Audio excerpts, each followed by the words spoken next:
a Black Culture INC production. So in Asia today, you have pockets of black people. You have the Mani. You have in southern Thailand. You have a related group in northern Malaysia, sometimes called Sakai, S-E-K-A-I. You have the Andaman Islanders, and there are at least two groups. One group is called the Onge, O-N-G-E, or O-N-J-E, I think it's O-N-G-E, and another is called the Jawara, J-A-R-A-W-A. And then you have black populations in the Philippines, sometimes called Negritos, or Eta, or I think we should call them Acta, which just means the people. You have a tradition of a similar group in Taiwan. These are the diminutive Africoids. These are the small blacks, similar in many ways to the Twa, or so-called pygmies in Central Africa. These are very, very ancient people who left Africa perhaps 60, 70, maybe 100,000 years ago and became isolated. The Padang people, that's a group of people in Asia, and the women have these rings that they wear on their necks that's identical to an African tribe of women in East Africa who wear the same type of rings on their necks. So this just shows that the African-Asian connection is still there. They still carry on some of the African cultures and traditions in certain parts of Asia. I once had a professor of mine working on my doctorate tell me that she went to Japan and they went into the mountains of Japan. Now, this isn't a conscious woman by most definitions, but she couldn't wait to come back and tell me this. She said, Umar, I was in Japan. We went up into the spiritual temples of Japan, and we sat down in one of the temples waiting for the priest to come out and teach us a little bit about what they believe and what they stand for. She said, Umar, they walked out of the temples and their skin was just as black as ours. They had gray afros because they were elders.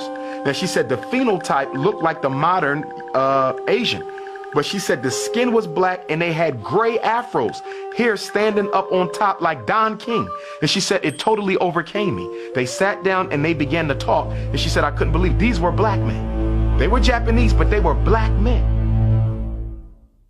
When I went over to Indonesia, I went there at night and I would see billboards of very light-skinned Asian Indonesian people.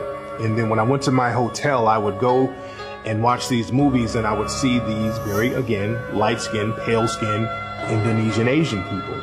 But the next day when I went out into the streets of Indonesia, everybody was either my color or darker. I didn't see one person who looked like these people that were on the billboards and on television.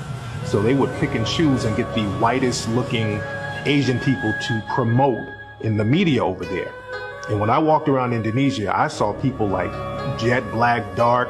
I ran into a couple of people with afros. I saw one Asian brother, full-blooded Asian guy with an afro, and I had to stop him. I said, brother, where are you from? And the brother was like, I'm from here, right here in Indonesia.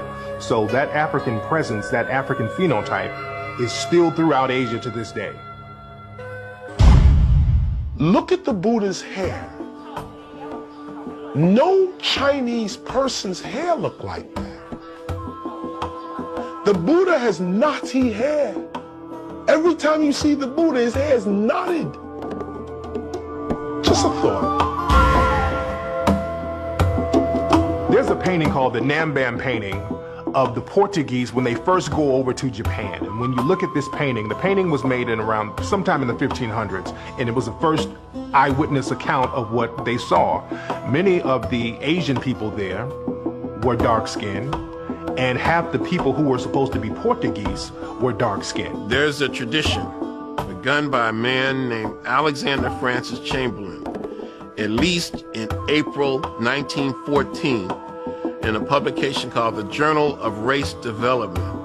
And I can quote him almost exactly. And he says, and even in far-off Japan, we can find traces of the ancient Negro. For when the Japanese armies in the 8th century, now here I'm paraphrasing, when the Japanese armies in the 8th century were fighting their traditional enemy, the Ainu, they were led by a famous Negro general named Sakanoye Tomomiraro. And this man became the first shogun in Japanese history.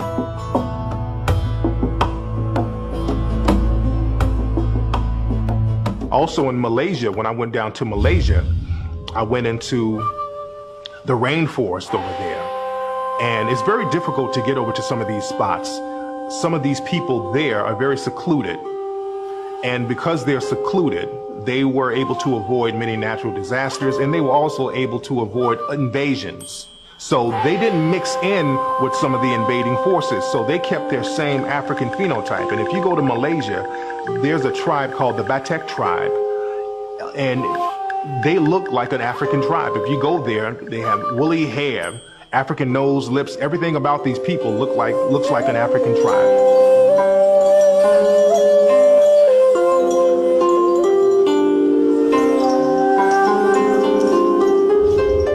One of the things we know about white supremacy and light skin supremacy, because even when you look at Asia, even when you go to East India, they practice racism. Why? Because all of these places were colonized by the European and their culture infected the people. So one of the things that they do is they also have a tendency to do what? Hide the darker brother.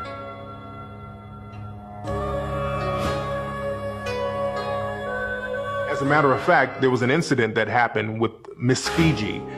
They had the Miss World competition, and they chose this woman to be Miss Fiji. And Miss Fiji has more Europeanized features, and the people of Fiji spoke out against her. They weren't really trying to hate on her, but they said, look, this woman doesn't represent us. She doesn't look like us. She doesn't have our nose. She doesn't have our hair. And we're very proud of what we look like, and we want somebody to represent us. Because again, they were trying to use that Europeanized Miss Fiji to bring in tourism and not scare away tourists. But the people spoke out against her. And this just shows that many people around the world, they're proud of their Africoid features. First of all, Australia itself is the world's second smallest continent, second only after Antarctica. It's the smallest inhabited continent. The name Australia means Great South Land. And the first people of Australia were the people we call Aboriginal Australians, commonly called blackfellas. And of course, you have different names, the Koori, the Guri, the Noongar, and various names. The people of Australia, originally Australia was an African land. In fact, in European documentation, they considered it an African satellite. When the British came into Australia and began the mass extermination of African people, they were crystal clear who they were exterminating because they said it. And also we know that right off the coast of Australia was an island called Tasmania, a little island off the coast of Tasmania. There are no living Tasmanians in existence right now. You can't find a Tasmanian man, woman, or child because the British systematically exterminated the entire population. Melanesia, Polynesia, Micronesia. Melanesia is the South Pacific. That means the Black Islands. And the biggest island is New Guinea. Others include New Caledonia, New Ireland, New Britain, Fiji, the Solomon Islands, Vanuatu, which used to be known as New Hebrides. These are the Black Islands. And the people that I've encountered in this part of the world tend to say they come from Africa.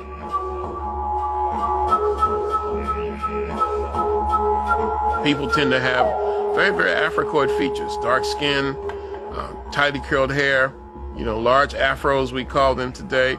Many of them say they come from Africa, especially in Fiji. And also in Buka Island. I ask people, where do you come from? We come from Africa. And they're very matter of fact about it. Buka, B-U-K, means black skin. And they have the reputation of being the blackest human beings on earth. So quite naturally, that was where I wanted to lay my head. Thank you for watching. Please subscribe.